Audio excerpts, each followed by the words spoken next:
গত জুন মাসে শ্রীলঙ্কার বিপক্ষে সিরিজ শেষে টেস্ট অধিনায়কত্ব ছাড়েন নাজমুল হোসেন শান্ত। তবে আয়ারল্যান্ডের বিপক্ষে সিরিজ শুরুর আগে আবারও লাল বলের নেতৃত্বে ফিরেন তিনি। নেতৃত্বে ফিরেই ব্যাট হাতেও জ্বলে উঠলেন, সিলেটে পেয়েছেন সেঞ্চুরির দেখা। আয়ারল্যান্ডের বিপক্ষে টেস্টে প্রথম ইনিংসে শান্ত করেছেন 100 রান। টেস্টে অধিনায়ক হিসেবে তিনি সেঞ্চুরি করেছেন মোট 4টি। শান্ত অবশ্য জানালেন, ব্যাটিংয়ের সময় কেবল ব্যাটার হিসেবেই নিজেকে ভাবেন তিনি। সিলেটে আইরিশদের বিপক্ষে দাপুটে জয়ের পর সংবাদ সম্মেলনে নেতৃত্ব থাকাকালীন পারফরম্যান্স নিয়ে কথা বলেছেন শান্ত। তিনি বলেন, আমি মনে করি এটা মাত্র শুরু হয়েছে, এখনো লম্বা সময় যাওয়ার বাকি। ভালো স্টার্ট হয়েছে আমি মনে করি।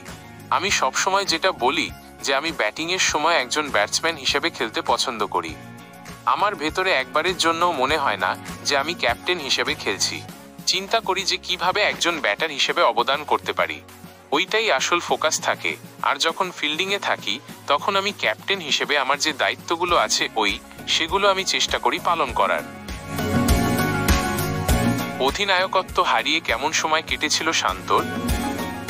প্রথম কিছুদিন কঠিন ছিল, তারপরে অনেকটা রিল্যাক্স হয়ে গিয়েছিলাম এবং এনজয় করেছি পুরো সময়টা। নিজেকে সময় দিয়েছি, পাশাপাশি ফ্যামিলিকে সময় দিয়েছি। দক্ষতার দিক থেকে নিজের ক্রিকেটটা আর একটু কিভাবে উন্নতি করা যায় মানসিকভাবে বিষয়গুলো নিয়ে কাজ করেছি।